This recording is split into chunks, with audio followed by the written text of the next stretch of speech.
Welcome back to the channel. Our Kia Sorento is all painted up, so let's throw it all back together and get it out on the road and do a little deer hunting.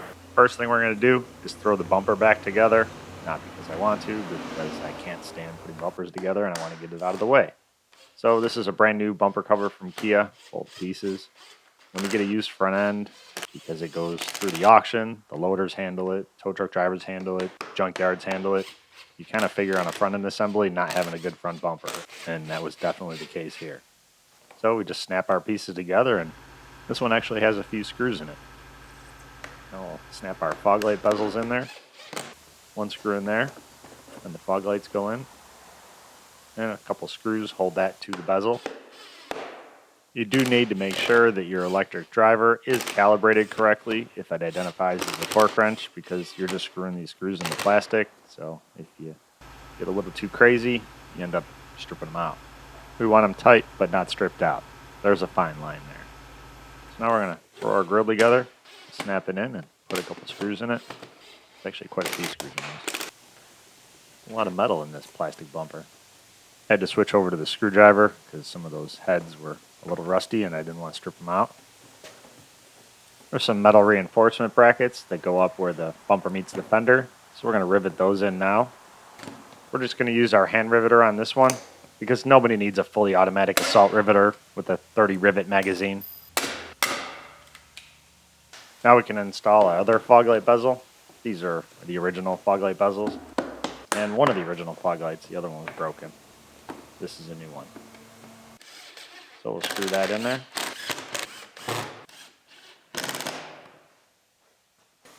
And now we can put our bracket on the other side. We'll put our rivets in to hold it in place. And this little clip that snaps it in there. Break our rivets off with our hand riveter. And because we have trust issues, I did put that clip on the other side. I just didn't film it. So there's my proof. Then we can put our little skid plate on the bottom. Slides in a couple tabs. And we'll clip it all in there. And there's two screws in the center that hold it in. The outer two hold the bumper on. So we'll put those in later. Then we can put our bumper absorber in. And a couple more of those little metal clips that hold it in. Snap those on there. And now that most of our bumper is back together, we can start putting the rest of it together. Push our bumper back up there into its brackets, and then put the one screw in it, a couple push pins. And we'll snap in the taillight. Push that into the quarter panel. And screw it in.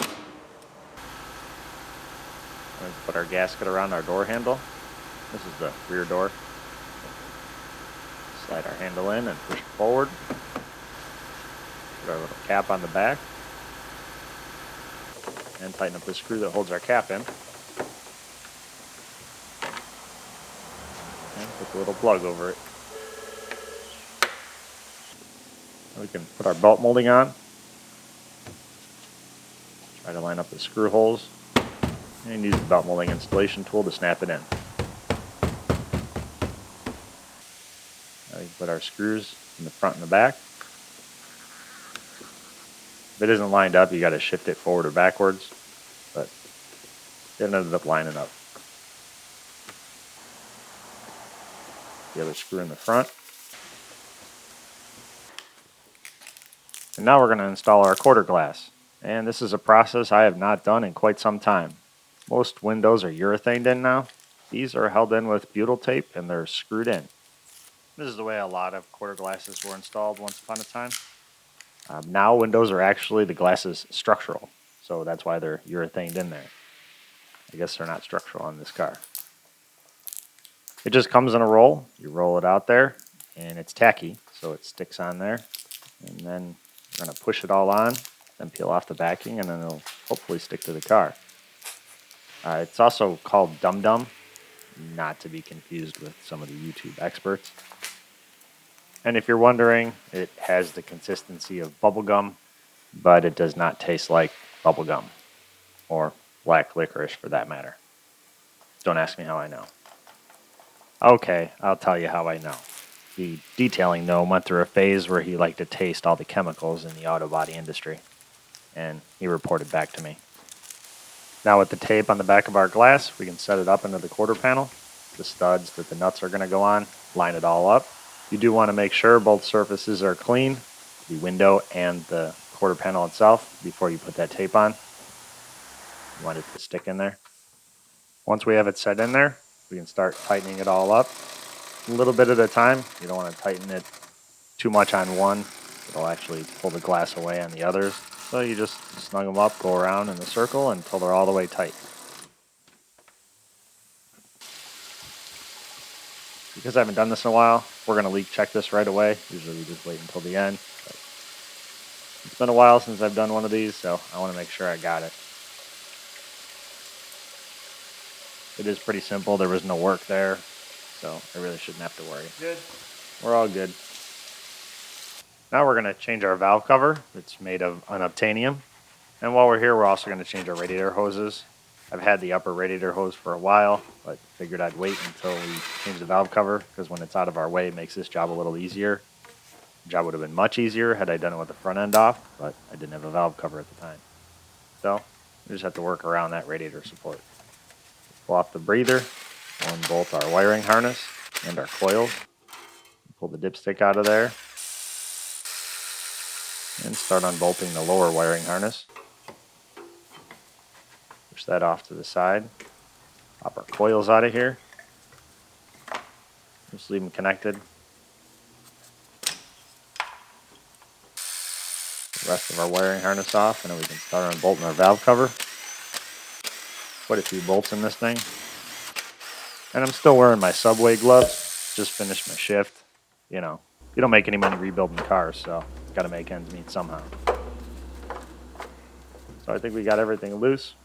Ready to yank this valve cover out of here. Yeah, not quite. We need to remove the dipstick tube. Well, we don't have to move it. We're just going to loosen up the top of it and slide it back a little bit so we have a little bit more room. It was kind of pinched in there. We'll wiggle it out of here. Ew. Pretty nasty. That's what happens when you don't change your oil, kids. So there's a couple different methods to get rid of all this sludge that's in here. There's the fast method where you put something other than engine oil in there and run it through the engine for a little bit and then change it right away. They make oil flushes. You can use trans fluid, diesel fuel, and if you really want to break it apart fast, some gasoline. Well, when you do that, you end up with big chunks that can end up getting stuck in oil passages and causing more problems than it solves. I found the best way is just a lot of very frequent oil changes. Like I would change the oil on this every 1,000 miles for maybe 5,000 miles, and then go every 2,000 miles, and then get to your 3,000 miles, if it makes it that long, instead of just trying to get rid of it all at once. Changing your oil will break all that stuff up. So now we're going to clean all of our gasket surfaces. There is a little bit of silicone where the timing cover meets the head, so we'll have to put that back in there. And we'll get what sludge we can with our rag right off the top here. We don't want to break up too much. Like I said, we don't want chunks getting where they're not supposed to be and blocking oil passages. Now we can push the gasket into the valve cover. Just snaps into the slot.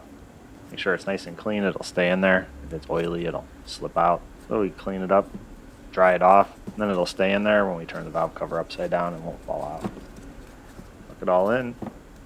Then we can put our other gasket in that goes around the coil holes. Just sits right down in the slot like the other gasket.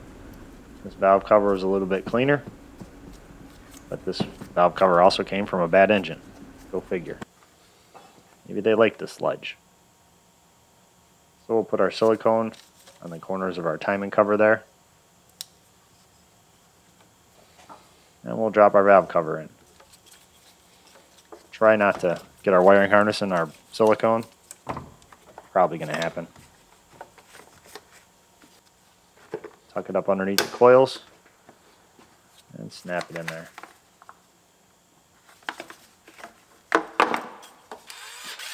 There's a camshaft solenoid that sticks through there, so makes it a little harder to line up. And we'll start running all of our bolts in. Don't worry, my electric tools identify as torque wrenches. Now we can tighten our dipstick up to the front of the engine, since our valve cover's in there. Tighten up the other 2 bolts in the valve cover, and start putting our coils back in.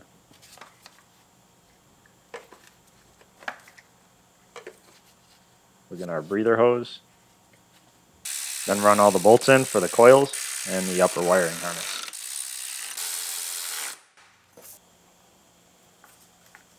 Now we got one little bracket that holds the wiring harness. We got that off of our used one. Our original one was bent, so we snap that in, install our dipstick, and we can put our brand new radiator hose on. Came straight from Kia with brand new spring clamps. Yay! We'll slide it on the radiator. It is marked for engine side and radiator side. We'll slide our spring clamps back.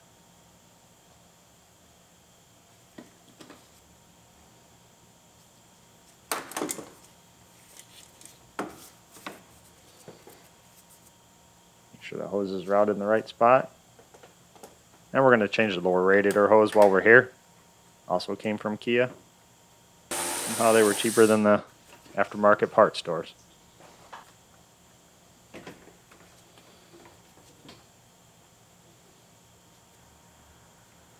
Thermostat housing is right there below the upper radiator hose. And it goes down to the radiator at the bottom. Almost forgot our spring clamp for our breather. Got it. Now we can put our wheel flare extensions on our bumper cover. I goofed and forgot to give them to the painting gnome earlier, so that's why we didn't put them on. He had to paint them for us. So it's the next day. We'll snap it all in there.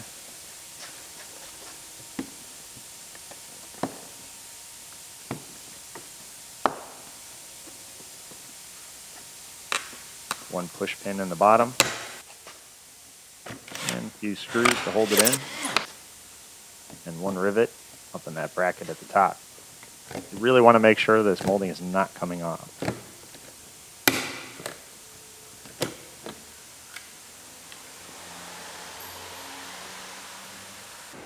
Put our little molding on the other side. Flip it all in.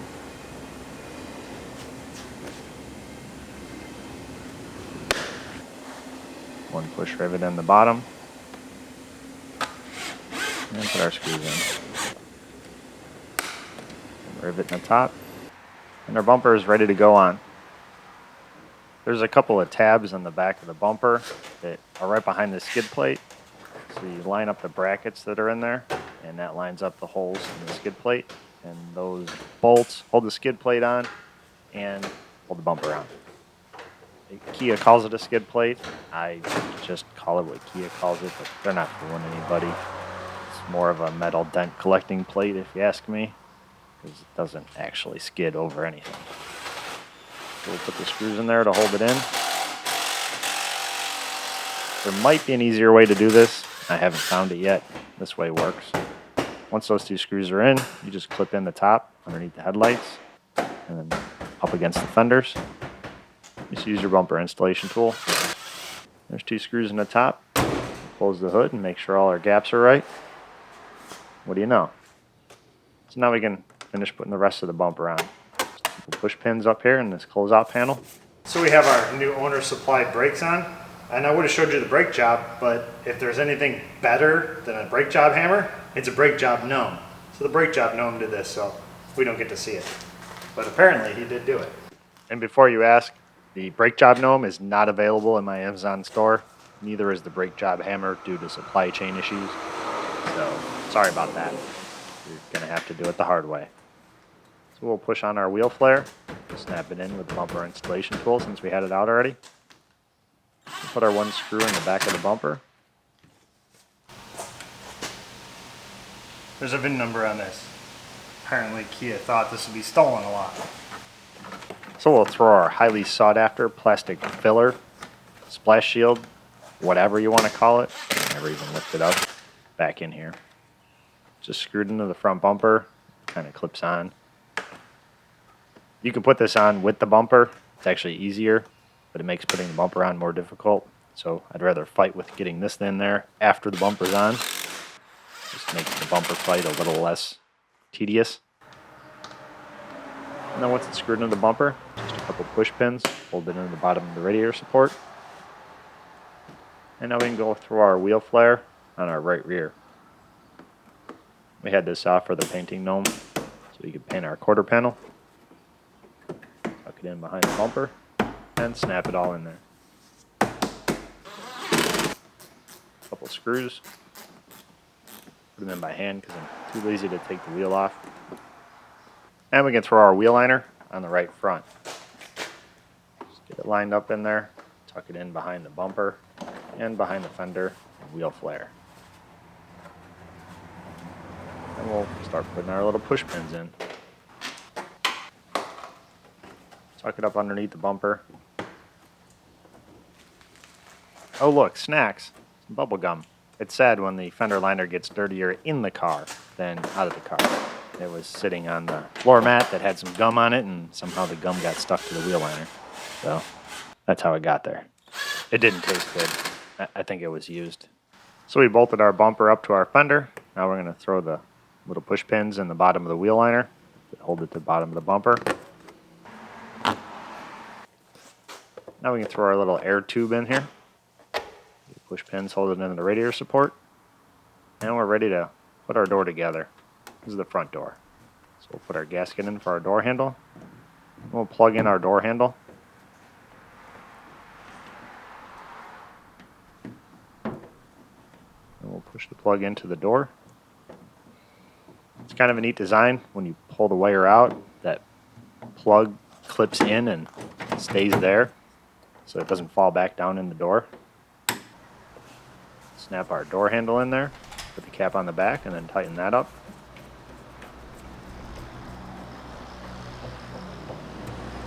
And put our little plug in.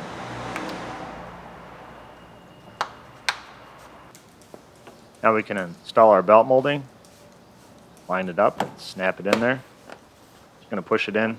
I don't feel like walking back to the toolbox to get the belt molding installation tool. And there's one screw in the back, so we'll tighten that up. And we'll throw our mirror on there, we'll guide the wires through, and then bolt it in. To get the last two bolts on the bottom of this mirror and the plug, it's probably easier to take the door panel off, but I didn't. I kind of snuck my hand behind it and was able to get to everything. It beats taking the door panel off. So we'll bolt it in, and we'll get a wrench and we'll do the other two bolts the hard way. We'll plug in our little speaker in the corner and snap the trim piece in. While we were driving it around, it was making quite a racket. There's a big thumping coming from the rear, and it's our sway bar bushings. They're a little worn out. So we're going to change them. Probably some of the easiest bushings to change. Just unbolt that little U-bolt and slide our bushing out of here. Slide the new one on. Put it up on its little perch there. And then we can slide the bracket back over it. Probably could have put a little grease on there instead of doing it dry. Would have made it a little easier, but we want to struggle. Then we'll draw it all the way down by tightening up the nuts on the bottom, a little on each side. We don't want to wedge it in there by tightening up one side too much. And our bushing's nice and tight now. So we'll do the other side. Same way. This time we got a hammer to catch that U-bolt out of there. Slide our bushing off. Toss that in a pile. And slide the new one on. Couldn't be easier. Bring it down. Make sure you make your tightening face. And we got a little noise in the front. Our drive axle's clicking. Probably hasn't had grease in it since I don't know, the last oil change. There was a little tear in the boot. All the grease was out of it. It was actually all over the bottom of the strut. And out of there long enough that it was starting to make noise. So we're going to change our drive axle. Hang our caliper out of the way here. Take our brake pads out before they end up falling on me.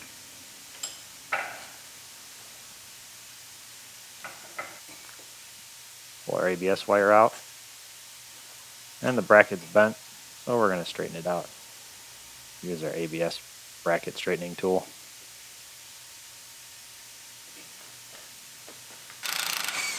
We can unbolt our strut from our knuckle. Just the nut and the bolt. Tap the bolts out. Try to smash the threads over. And we'll separate our knuckle from our strut. And that ABS wire's got a little tension on it, so we'll take the bolt out of it, take it off the frame rail. I'm not silly enough to think that I could actually get it out of the knuckle, so I'm not even going to try. We'll tap our drive axle out of the hub. Then we're going to get our favorite tool out, and we're going to attempt to knock the drive axle off of the intermediate shaft. They do tend to get rusted on there pretty good, but with a little hammering, this one came out. So we got it started. We'll tap it out the rest of the way. And we'll pull the drive axle out. Toss that in the pile. And we got our new drive axle. Slip it in there. Did put a little oil on the splines. Make it easier for the next guy. Slip it in. And we'll run it through our hub. And push our knuckle up into our strut. Attempt to get the bolt holes lined up. And get the bolts in there. We can relax a little bit. Get the other bolt in. Push and pull on the strut until the holes line up.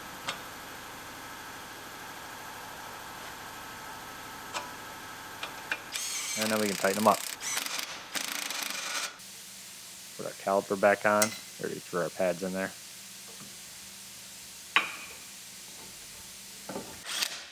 Tighten up our caliper. Push our ABS wire back into our bracket, and then bolt the ABS wire to the frame rail. Now you can put the nut on the drive axle. There's a washer that goes in there first. And we'll tighten it down. This impact does not identify as a torque wrench, so we have to go actually get a torque wrench. The experts are going to be so proud of me. Click. Oh wait, I don't have to do that. Put our cotter pin in, hammer it over. And now our front is making a little bit of noise over bumps, and it's our sway bar links. So we'll clamp some vice grips on the backside and spin the nut off of there. That was suspiciously easy. Clip our vice grips on the driver's side and spin that side off. A little more of a fight. Kind of what I was expecting. So the reason I did both of the tops of the links at the same time first was so I could drop the entire sway bar with the other links still attached down all the way. That way I can get an impact on it, like I am now, to tighten the new ones up. If the links are still attached on the top, you can at best get a ratcheting wrench in there. It takes a lot longer. So this way you drop it down, you bolt your new sway bar links in there, and then you slide it back up into the top where it belongs. You can see how it's tucked up there and right behind the control arm. So now we'll bolt our top in there and put a wrench on if we're able to find the right size.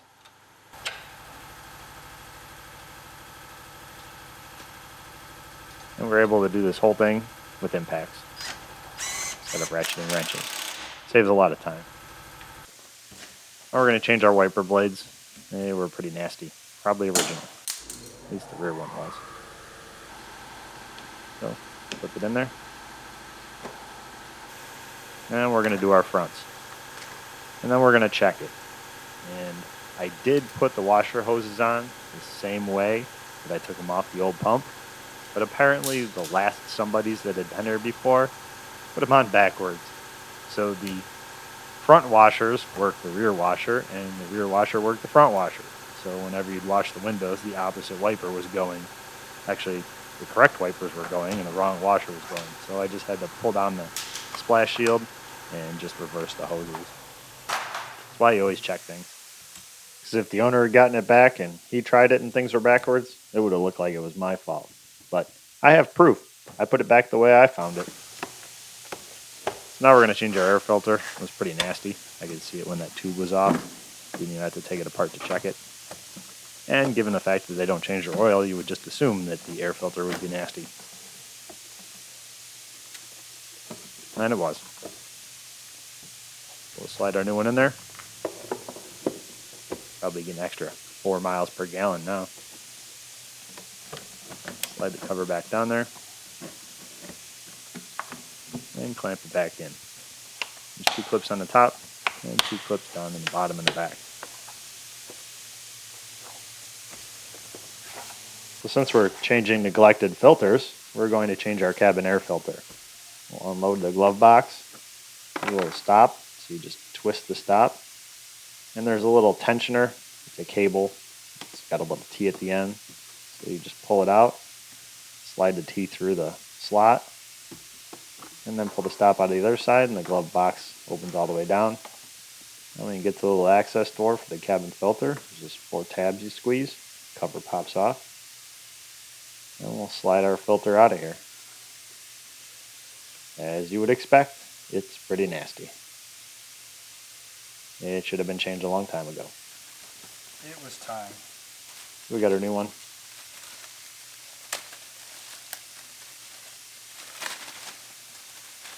Pretty easy job. Slide our filter in. Make sure it's going in the right direction. Otherwise it'll make the air dirtier. Put our little cover back on it.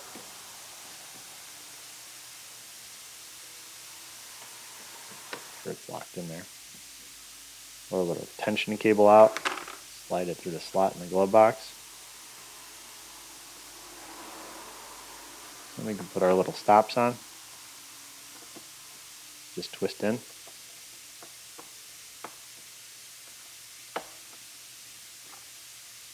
One on the other side.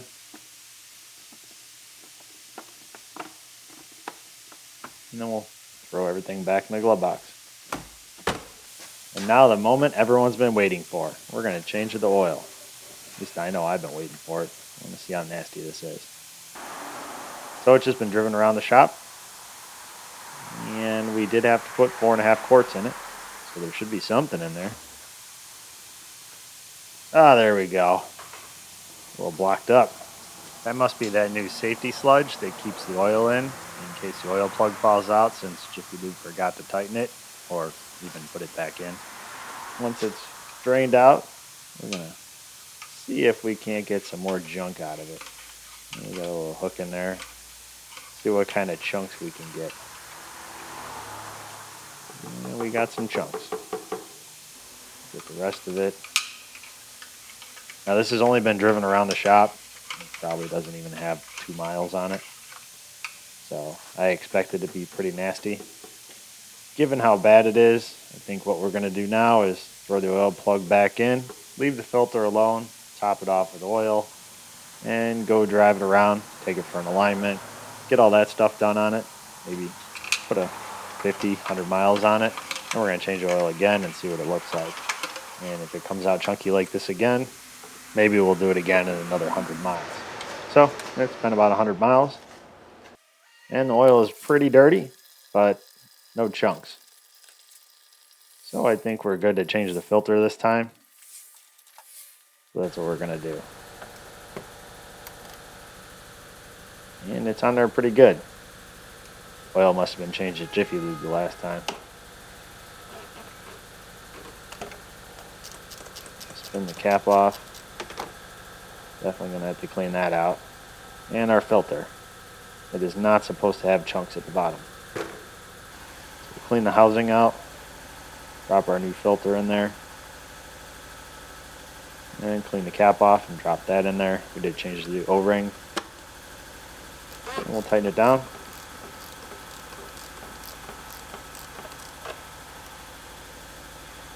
Click.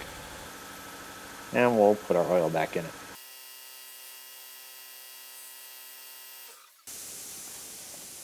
Put our oil cap back on. Now we have to put our all-wheel drive nameplate back on our door. We have our nameplate alignment system in place. Peeled off the two-sided tape. Stick it on there. And we'll pull off our alignment system.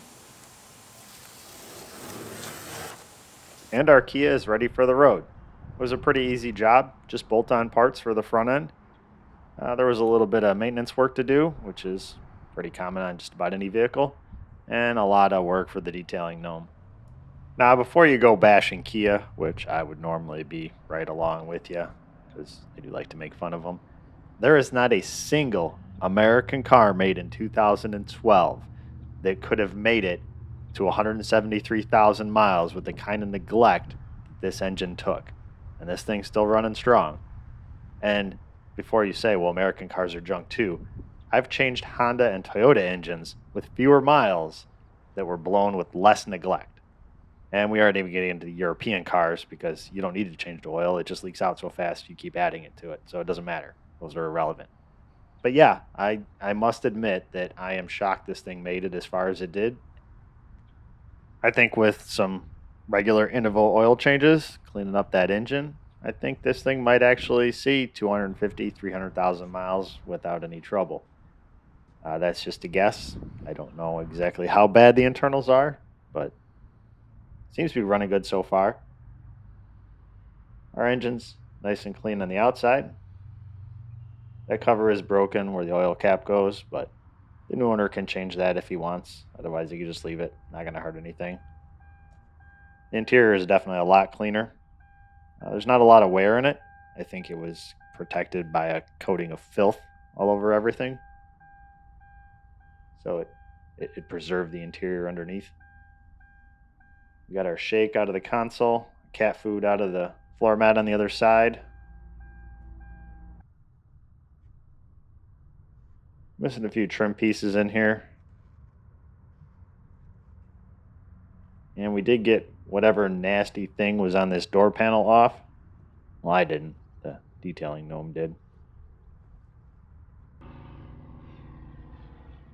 And we got our third row all cleaned. It doesn't look too bad. We are missing a floor mat. Guess we didn't get that with the deal. Well, it looks like this build is done, but there's only one way to be absolutely sure. Now, this is where we normally play everyone's favorite game, but given the condition this interior was in, I'm not sure if I want to look in the console. I'm not ready for the next pandemic, which might be unleashed by opening up this console, if the detailing gnome has not gotten around to cleaning it. I think I'll leave that for the new owner. So thanks for watching, and I'll see you soon.